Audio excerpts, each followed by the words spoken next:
حضرت عبداللہ ابن عمر رضی اللہ تعالیٰ عنہ کا جو غلام نفل زیادہ پڑھنے لگ جاتا نا، عبادت زیادہ کرتا، تو حضرت عبداللہ ابن عمر اسے آزاد کر دیتے۔ اب غلاموں نے طریقہ بنا لیا، جس کو آزاد ہونا ہوتا وہ ذرا نفل زیادہ پڑھتا، آپ آزاد کر دیتے۔ ایک دن آپ کے بیٹے کہنے لگے حضور یہ آپ کو دھوکہ دیتے ہیں، تو یہ رب کے بندے ہیں نا، ذرا سوچ دیکھو، معیار دیکھو۔ فرمانے لگے مجھے پتہ ہے، میں جانتا ہوں، مجھے خبر ہے ان کی کمزوریوں کی۔ تو حضور پھر آپ کو پتہ ہے کہ یہ دکھانے کے لیے کچھ دن نفل پڑھتے ہیں اور بعد میں چھوڑ جاتے ہیں تاکہ آپ سے وہ انعام لے لیں، آزاد ہو جائیں۔ فرمایا مجھے پتہ ہے۔ تو حضور پھر فرمایا رب کے نام پہ دھوکہ دیتے ہیں نا، ہم تیار ہیں دھوکہ کھانے کے لیے۔ کوئی تیرے نام پہ دھوکہ دے نا تو تیار ہیں۔ طبیب کو پتہ چل گیا ہے یہ ٹھیک کیسے ہوگا، اب وہ تیرے نام سے دوائیاں دیتا ہے، اسے خبر ہے نا، اس کے نام پہ دھوکہ دیتے ہیں، تو بسم اللہ آئے نا، تیار ہے دھوکہ کھانے۔ تو میرے عزیز، مزاج کی نرمی، اس کے لہجے کا خوبصورت ہونا بتاتا ہے کہ وہ بیچارہ نرم دل ہے، وہ انکار ہی نہیں۔ جو کسی نے کہا چلو ٹھیک ہے جی، کوئی حرج نہیں۔ بڑے بڑے مناصب والے لوگ میں نے دیکھے ہیں، مزاج کے نرم ہوتے ہیں، لوگ سمجھتے ہیں ہو دیکھو۔ میں بہت سارے دوستوں کو میں جانتا ہوں، ان کی آپ کبھی باتیں سنیں تو مدعی بھی خود، وکیل بھی خود اور جج بھی کہتے ہیں مجھے پتہ ہے، میں آیا ہوں، اب آپ نے جواب میں یہ کہنا ہے اور نتیجہ یہ نکلنا ہے۔ آپ سے وہ ملیں گے تو آپ کو کچھ کہنا ہی نہیں پڑے گا، انہیں سارا ہی پتہ ہے، لیکن رہ سب سے پیچھے گئے ہیں کیونکہ چالاک ہے، نرم دل نہیں۔ اس کی بارگاہ میں مقام کس کا ہے؟ نبی کریم نے فرمایا جو جنتی ہیں ان کے دل چڑیوں کی طرح نرم ہوتے ہیں، یہ جنتیوں کی علامت ہے۔ فرمایا جنت میں اکثر بھولے بھالے لوگ جائیں گے، سیدھے سادے درویش لوگ، ان کے لیے جنت کے دروازے اور کواڑ کھول دیے جائیں گے کیونکہ بھولے ہیں، نرم دل ہیں، مزاج میں ٹھنڈک۔ ایسا نہیں کہ زمانے کی اتار چڑھاؤ کا پتہ نہیں، بس ویسے ہی سیاست دے جھگڑے اساں چھوڑ دیتے تے دولت دے جھگڑے اساں چھوڑ دیتے۔ یہ محبت دا جھگڑا ہے جڑا چھڑا کوئی نہیں سکتا، جھگڑ کے پیار کرنا ہے، اسے یہ چھڑا کوئی نہیں سکتا۔ تو یاد رکھیں کہ مزاج میں نرمی لائیں۔ لیکن آج میں دیکھتا ہوں طبیعت میں نرمی نہیں لوگوں کے، احساس نام کی چیز نہیں۔ میرے سے میری زندگی شروع ہو کر میرے اوپر میری زندگی ختم ہوتی ہے۔ میں سمجھتا ہوں زندگی میں سب سے زیادہ خدمات میں نے کی ہیں، میں سمجھتا ہوں زندگی میں سب سے زیادہ زیادتیاں میرے ساتھ ہوئی ہیں، میں سمجھتا ہوں میں ہی سب سے زیادہ مظلوم ہوں، میری ہی قدر نہیں کی گئی۔ ہم سب اسی سے ان کے ہو گئے،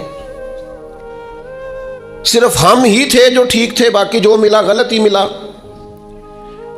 یاد رکھیں اپنے مزاج میں اس طرح کا رویہ پیدا کر کے ہم نے سختیاں پیدا کر لی ہیں، احساس نہیں۔ میں آپ کو بتاؤں دل سخت کیسے ہوتے ہیں۔ نبی پاک صلی اللہ تعالیٰ علیہ وسلم نے فرمایا زیادہ نہ ہنسا کرو، زیادہ ہنسنے سے دل مردہ ہو جاتا ہے، زیادہ نہ ہنسا کرو۔ الجھے ہوئے لوگوں سے گریزہ نہ ہوا کر، حالات کی قبروں کے یہ کتبے بھی پڑھا کر، حالات کی قبروں کے یہ کتبے بھی پڑھا کر، ہر وقت کا ہنسنا تجھے برباد نہ کر دے، تنہائی کے لمحے ہوں تو کبھی رو بھی لیا کر۔ زیادہ نہیں ہنسنا۔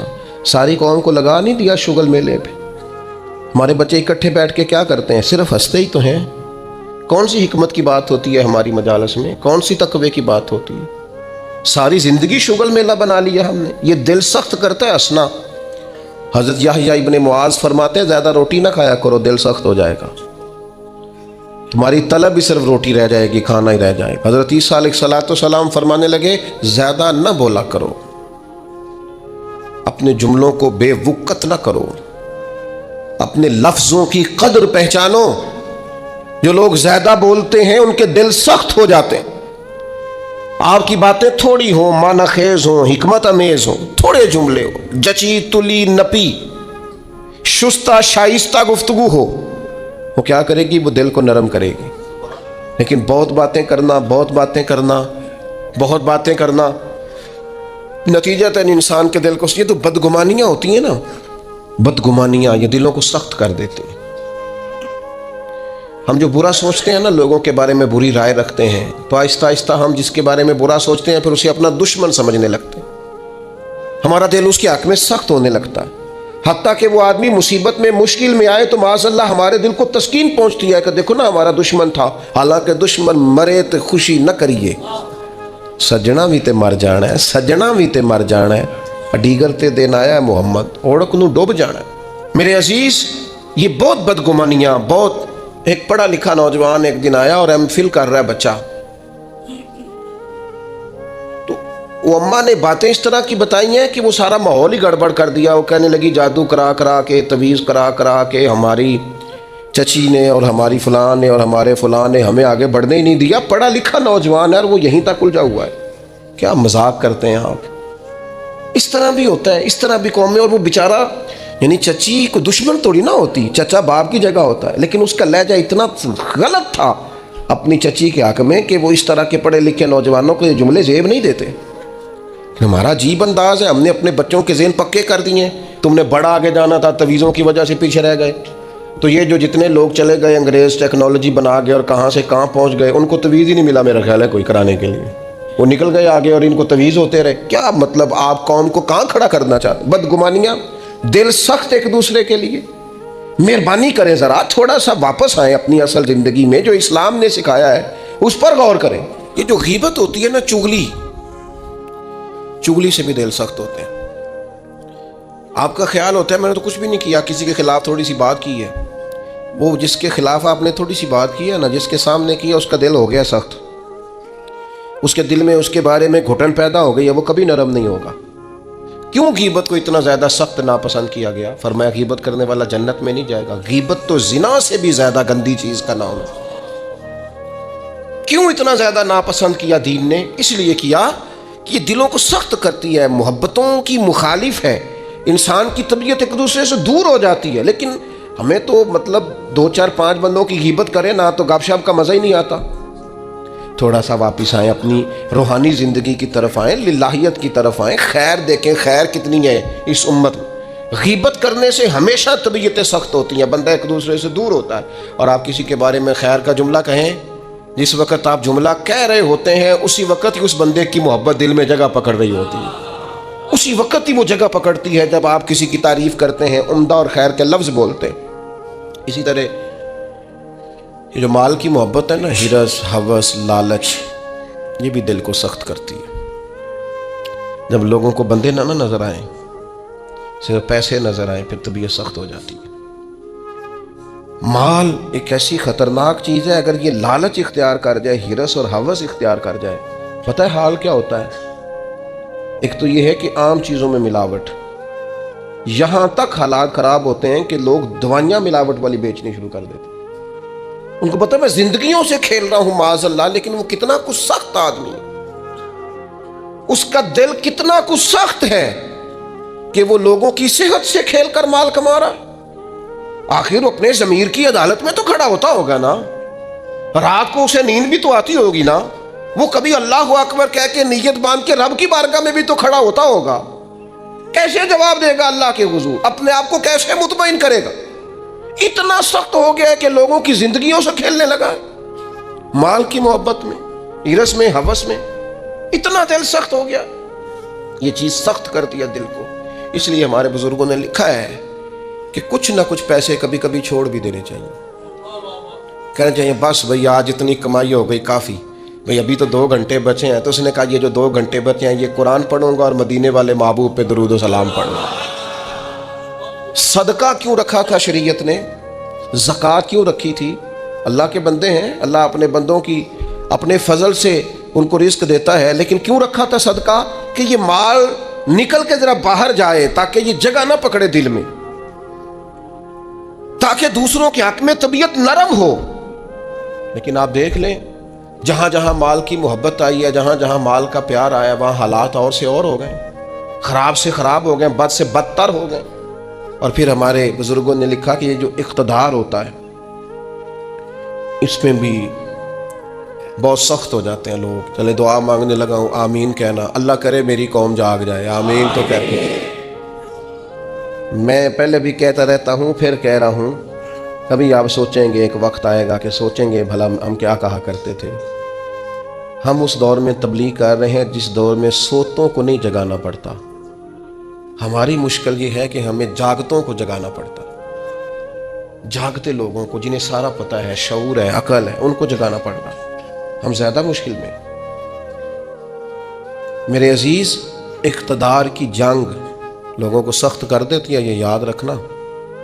کرسی پر پہنچنے کے لیے لوگ کچھ نہیں دیکھتے، اقتدار کی خاطر لوگوں نے حد نہیں کر دی دنیا کو قتل کرنے والی۔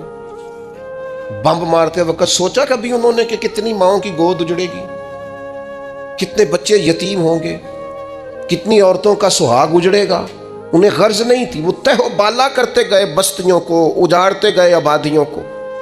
خدا کرے کہ یہ قوم سمجھے، اقتدار کے لیے لوگوں نے، بیٹے نے باپ کو قید کر دیا، باپ کو، کہ میری باری نہیں آنے دیتا۔ پڑھیں آپ تاریخ اٹھا کے، اقتدار کی خاطر بھائی نے بھائی کو قتل کیا کہ یہ میرے رستے کی رکاوٹ بن رہا ہے۔ آپ کیا سمجھتے ہیں کہ استعمال نہیں کیا جاتا آپ کو اور ہمیں؟ لوگوں نے اپنے رستے میں آنے والے سگے خون کے رشتے کاٹ کے رکھے، اتنے سخت ہو گئے لوگ، صرف اقتدار چاہیے تھا۔ میرے رسول پاک صلی اللہ تعالی علیہ وسلم نے صحابہ سے فرمایا، کسی قوم میں جہاد کے لیے جب جانا نا، تو وہاں جو سرسبز درخت ہو وہ درخت نہ کاٹنا، وہاں کے فصلیں نہ تباہ کرنا، عورتوں اور بچوں پر اور بوڑھوں پر جب تک ہتھیار نہ اٹھائیں حملہ نہ کرنا۔ کیوں؟ کہ اسلام جو جنگ کرتا ہے وہ جنگ بھی اللہ کے دین کی حکومت قائم کرنے کے لیے کرتا ہے۔ انسانوں کے اقتدار کی جنگ نہیں ہوتی کہ فلاں کو مسلط کرنا ہے تو فلاں کو مسلط کرنا۔ اقتدار کا مزاج ہی یہ ہے۔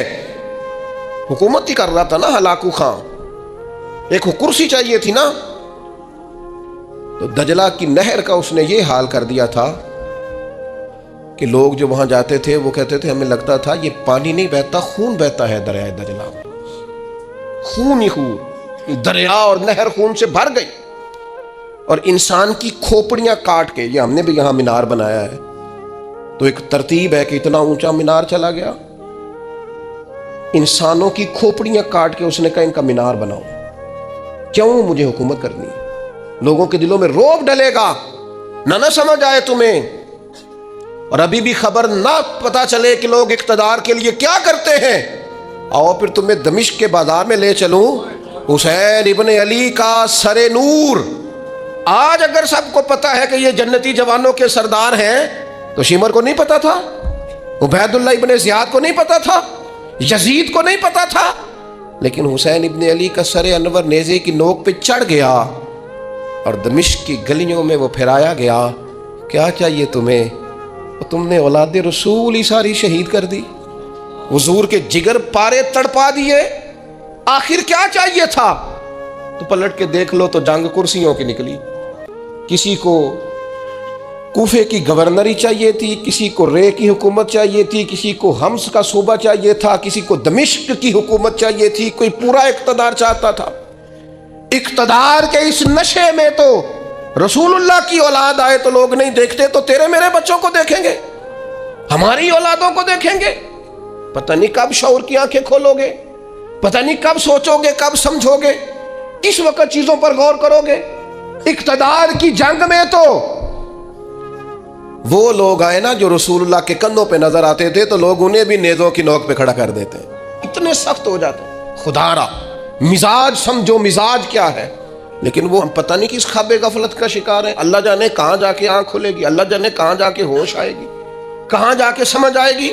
خدا را چیزوں کو لیں ضرور، لیکن ان کو اس حد تک لیں جس حد تک وہ ہیں، جس حد تک نہیں ہیں اس حد تک نہ جائیں۔ اتنے جذباتی نہ ہو ان معاملات کے اندر، ایک دوسرے کو سمجھیں، غور کریں۔ اور پھر جس بندے میں بھی تکبر ہوتا ہے وہ سخت دل ہوتا ہے، جس میں بھی ہوتا ہے۔ برادری کا تکبر ہو کہ میں چودھری صاحب ہوتا ہوں، وہ بھی ڈاڈا ہے۔ علاقے کا تعصب ہو اس کے اندر کہ میں فلاں علاقے کا ہوں، تو وہ بھی سخت ہے۔ علم کا تکبر آ جائے وہ بھی سخت ہے۔ اس کو یہ پتا ہو کہ میری بڑی پذیرائی ہے اور مجھے بڑی دنیا جانتی ہے، اور میں بیٹھ جاؤں تو پھر بھی بڑی بات رش ہوتا ہے، اور میں چلوں تو وہاں بھی اللہ ماشاءاللہ خدا معاف کرے تکبر آتا ہے۔ کوئی بھی ایسی چیز جو دماغ پہ سوار ہو جائے وہ متکبر کرتی ہے انسان۔ یہ چیزیں اپنے سے جیسے جیسے دور کریں گے ویسے ویسے عاجزی نصیب ہوگی، اور جیسے جیسے عاجزی نصیب ہوگی ویسے ویسے دل نرم ہوگا۔ اور جیسے جیسے دل نرم ہوگا رب کی مخلوق کا پیار بھی آئے گا، رسول اللہ کے دروازے کی گدائی بھی آئے گی۔ اور ایک بات اور ہمارے بزرگوں نے لکھی ہے کہ جو مفادات کی جنگ ہوتی ہے نا، مفادات کی جنگ، وہ بھی دل کو سخت کرتی ہے۔ مفادات کی جنگ، مجھے بتائیے جتنے لوگ کسی مارکیٹ میں کاروبار کر رہے ہوتے ہیں ہمارے ملک میں، سارے مسلمان ہی ہوتے ہیں نا، ہمارے جاننے والے ہی ہوتے ہیں نا، تو معاذ اللہ تعالیٰ ثم معاذ اللہ ایک پر اگر قرض چڑھ جائے، ڈوب جائے، پریشان ہو جائے، تو اس کے دائیں بائیں والے جو خوش ہو رہے ہوتے ہیں کس طرح ہو رہے ہوتے ہیں؟ دل سخت ہو گیا ہے، جنگ مفادات کی، اب زیادہ گاہک میری دکان پہ آئے۔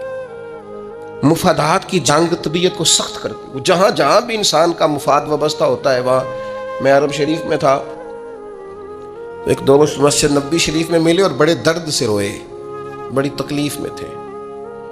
ایک تو بندہ پردیس میں گھر سے دور، اور پھر اگر آزمائش میں ہو تو پھر شاللہ پردیسی کوئی بھی نہ تھی میں کک جنا تو پارے تو تاڑی مار اڑا نہ باہو اچیز تے اگے ہی اڈن آ رہے۔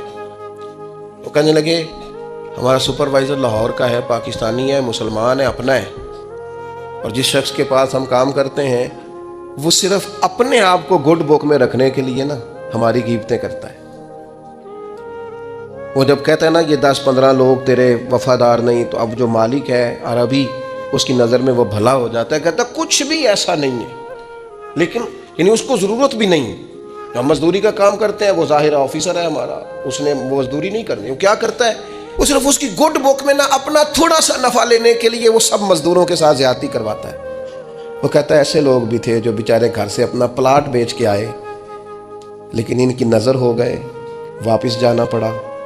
وہ بیچارے صبح تلاش کرنے آئے تھے لیکن مزید اندھیرے میں الجھ گئے، ایک بندے کے مفادات کی جنگ لڑنے کی وجہ سے۔ ہم مفادات کی جنگ لڑتے ہیں، ہماری طبیعتیں سخت ہو جاتی ہیں، ہم پیار نہیں کرتے۔ حالانکہ دنیا میں جس قدر بھی لوگوں نے ترقی کی ہے وہ اس طرح کی ہے کہ ایک دوسرے کا بازو تھاما ہے، سپورٹ کیا ہے، ایک دوسرے کو آگے لے کے چلے۔ ان کا طریقہ ہے کہ وہ کہتے ہیں آؤ ملو، ایک دوسرے کو تھامتے ہیں تاکہ سب کو آگے لے کے چلتے ہیں۔ کیا کیا تھا نبی کریم علیہ السلام نے ہجرت مدینہ کے وقت؟ فرمایا انصار اور مہاجرین ذرا بھائی بھائی بن جاؤ، ذرا ایک دوسرے کو کاروباروں میں شریک کر لو، اپنے گھروں میں رہائش دے لو، اس لیے کہ کھانا پینا رہنا مضبوط ہوگا تو تبلیغی کام آگے چلے گا، دین بھی تبھی تو پھیلے گا۔ لیکن ہمارا مزاج اتنا سخت ہو گیا ہے، طبیعت اتنی سخت ہو۔ میں نے پہلے بھی ایک دفعہ کہا تھا، پھر کہتا ہوں، میں نے یہ دور دیکھا ہے، یتیم ہو جاتے ہیں نا کسی کے بچے، تو 2-3 مہینے لوگ آ کے پوچھتے ہیں کوئی حکم ہوا ہے تو دسیا جائے، پھر 4-5 مہینے گزرتے ہیں، کہتے 4 بھرا نے کام کیوں نہیں کرتے، محنت کرن نہ، نالے کوئی ابا انجی تیرے اندر ٹر گیا، بڑا کوئی چھڑ کے گیا ہے۔ لوگوں کی اسی وقت طبیعت سخت ہو جاتی ہے، اور بعض باتیں آپ کو ایسی بھی سننی پڑتی ہیں کہ وہ کلیجہ کاٹ کے لے جاتی ہیں کہ یار یہ تو بات ہی نہیں تھی جو انہوں نے کر دی۔ وہ جی فلانی جگہ فلاں پلاٹ تھا، وہ کدھر گیا؟ وہ سنا ہے فلاں جگہ، اچھا بہت ساری ڈھیر ساری ایسی باتیں دنیا میں عام ہوتی ہیں جن کا سرے سے کوئی وجود ہی نہیں ہوتا، اور کسی کو وہ بات کرنے کی، دیکھیں اگر کسی کے بچے کو پلاٹ بیچتے ہیں تو پلاٹ ابے کا تھا، آپ ڈسکس کس لحاظ سے کر رہے ہیں بھائی؟ آپ کس لحاظ سے کر رہے ہیں؟ تکلیف پہنچائی جاتی، کیوں؟ دل سخت ہے۔ حالانکہ رسول پاک علیہ السلام کی بارگاہ میں حاضر ہو کے ایک شخص نے کہا تھا حضور دل بڑا ڈاڈا ہو گیا، اور صحابہ محسوس کرتے تھے، صحابہ اس بیماری کو سمجھتے تھے، یا رسول اللہ دل سخت ہو گیا، کیا کروں؟ فرمایا کوئی یتیم ملے تو اس کے سر پہ ہاتھ پھیرا کر، اللہ تیرے دل کو نرمی عطا فرمائے۔ یتیموں کے سروں پہ ہاتھ رکھا کر، قلب نرم ہوگا، دل نرم ہو۔ دیکھیں اللہ تعالیٰ نے حضور کو حوصلے کا پہاڑ بنایا ہے۔ نبی پاک علیہ السلام فرماتے ہیں سب سے زیادہ مشکلات مجھ پہ آئی، لیکن جو رقت تھی نا حضور کی طبیعت میں، جو نرمی تھی، وہ اتنی انوکھی تھی۔ حضرت زید بن حارثہ رضی اللہ تعالیٰ عنہ شہید ہو گئے جنگ موتا میں، نبی کریم علیہ السلام ان کے گھر آئے، حضور صبر کا درس دینے والے، 500 کے قریب کم و بیش احادیث و آثار آپ کو ملیں گے صبر کے عنوان پر، 100 کے لگ بھگ آیات ملیں گے، حضور صبر کا درس دینے والے۔ لیکن کریم ان کے گھر گئے، ان کی بیٹی سرکار کے سامنے حاضر ہوئی تو بیٹی باپ کی یاد میں رو پڑی۔ حضرت سعد بن عبادہ کہتے ہیں میں بھی حاضر تھا، بیٹی روئی تو حضور بھی رو پڑے۔ میں نے عرض کی حضور آپ بھی روتے ہیں، یہ آنسو آپ کے بھی نکل آئے؟ تو حضور فرمانے لگے یہ ایک محبت کرنے والے کے لیے اظہار محبت ہے۔ یہ جو آنسوؤں کا نکل آنا، یہ جو دل کا نہ، بلکہ حضرت سعد ابن عبادہ ایک دفعہ بیمار ہو گئے تھے، تو نبی کریم ان کو بیماری میں دیکھنے گئے تو ان کو بیمار دیکھ کے حضور رو پڑے. یار یہ حالت ہو گئی ہے اس کی. یہ نرم دلی نبی کریم کی، رقت قلبی، حضور کے قلب اطہر پر جو نرمی ہے. سخت نہ ہو، ڈاڈی زندگی نہ گزارو. اشداء علی الکفار، کافر کے لیے سخت ہوں گے. رحماء بینہم، آپس میں تو مہربان رہ کے وقت گزارنا. اپنے اپنے دل سے پوچھو، بڑے ٹیسٹ کراتے ہو، بڑی ایکو کراتے ہو اور بڑے کچھ کراتے پھرتے ہو، کبھی کبھی یہ بھی دیکھا کرو ڈاڈا کتنا ہو گیا، معاف کیوں نہیں کرتا، اسے پیار کیوں نہیں آتا، اسے رونا کیوں نہیں آتا، اس میں درد کیوں نہیں پیدا ہوتا. یہ بھی تھوڑا سا دیکھا کرو کہ اس کا معیار اس حوالے سے اتنا سخت کیوں ہو گیا ہے. اس میں نرمی نہیں آتی، کسی کے لیے تڑپتا ہی نہیں. وہ بھی کوئی دل ہے کہ دل ہو اور تڑپ ہی نہ ہو. اپنی طبیعت پر غور کریں، مزاجن سخت نہ بنے، تلخ نہ بنے. کسی کے بارے میں بھی سوچیں، کسی اور کا بھی احساس کریں، کسی اور کے بارے میں بھی غور کریں. آپ کا دل کسی کے لیے بھی دھڑکنا چاہیے. اپنی ذات سے شروع ہو کے اور اپنی ہی ذات پر چیزوں کو ختم کر لینا، یہ کیا دانش مندی ہے. عزیز کہیں تو نرم ہونا، کہیں تو مہربانی کرے نا. نبی پاک علیہ الصلوۃ والسلام نے منع فرمایا، جانور کے منہ پہ نہ مارنا، جانور کو باندھ کے نہ مارنا. حضور علیہ الصلوۃ والسلام گزر رہے تھے تو ایک آدمی بکرا ذبح کرنے لگا، اس کے سامنے چھری تیز کر رہا تھا. فرمایا 2 موتیں دینا چاہتے ہو، اسے سائیڈ پہ کر کے چھری تیز کرو اور تیز چھری کے ساتھ ذبح کرو تاکہ اسے تکلیف کم ہو. تو جو دین آپ کو کہتا ہے جانوروں سے بھی حسن سلوک کریں، وہ اگر مزاج اس طرح کا بنا لیں گے نا. میں دوستوں سے کہا کرتا ہوں، ہمارے بچے ان سے پوچھے نا بڑے ہو کے کیا بنیں گے، وہ کہتے ہیں میں نے ڈاکٹر بننا ہے اور مخلوق کی خدمت کرنی ہے. پھر وہ ڈاکٹر تو بن جاتے ہیں پر اگلا لفظ بھول جاتے ہیں. پھر وہ کہتے ہیں میرے پیسے بڑے لگے ہیں ڈاکٹر بنن تھے، پہلے وہ وصول کروں گا. نیا ایس ایچ او بھرتی ہوتا ہے، وہ کہتا ہے میں پولیس میں جاؤں گا، آفیسر بنوں گا، پھر میں انصاف کروں گا. پھر وہ پولیس میں تو چلا جاتا ہے لیکن اسے یاد آ جاتا ہے کہ جی لوگ تو جھوٹے پرچے بڑے کٹواتے ہیں. جی آپ چھوڑیں، آپ نے یہ شرط رکھنی تھی پہلے دعویٰ کرتے وقت. آپ اگر لوگوں کو دے کے نیکی کریں گے پھر تو گئے کام سے. نیکی تو جب بھی کرنی ہے رب اور رسول کی بارگاہ کو پیش نظر رکھ کے کرنی، اللہ کی رضا کے لیے کام کرنا ہے. لیکن وہ مزاج ہی نہیں، وہ ہماری طبیعت ہی نہیں. میں آپ سے عرض کرتا ہوں صرف اور صرف دلوں کو نرم کرنے کی طرف توجہ دیں. احساس اگر پیدا ہو جائے نا، احساس، تو پھر معاملات بڑے بہتر رہتے ہیں. مشکلات آتی ہیں لیکن دل کو سخت نہیں کرنا، طبیعت کو کبھی بھی گھٹن والا نہیں بنانا. دل نرم ہونا چاہیے، ٹھنڈا ہونا چاہیے. اقبال کہنے لگے دل بیدار پیدا کر، دل بیدار پیدا کر، کہ دل خوابیدہ ہے جب تک نہ تیری ضرب ہے کاری نہ میری ضرب ہے کاری. اور پھر اقبال فرمانے لگے دل بینا بھی کر خدا سے طلب، آنکھ کا نور دل کا نور نہیں. کہتے تو آنکھوں سے تو دیکھتا ہے پر تیرا دل اندھا ہے. اگر دل کی آنکھوں سے دیکھے گا تو پھر تجھے لوگوں کے درد کا احساس ہوگا. دل بینا بھی کر، دیکھنے والا دل پیدا کر. دل بینا بھی کر خدا سے طلب، آنکھ کا نور دل کا نور نہیں. اللہ تعالی ہمیں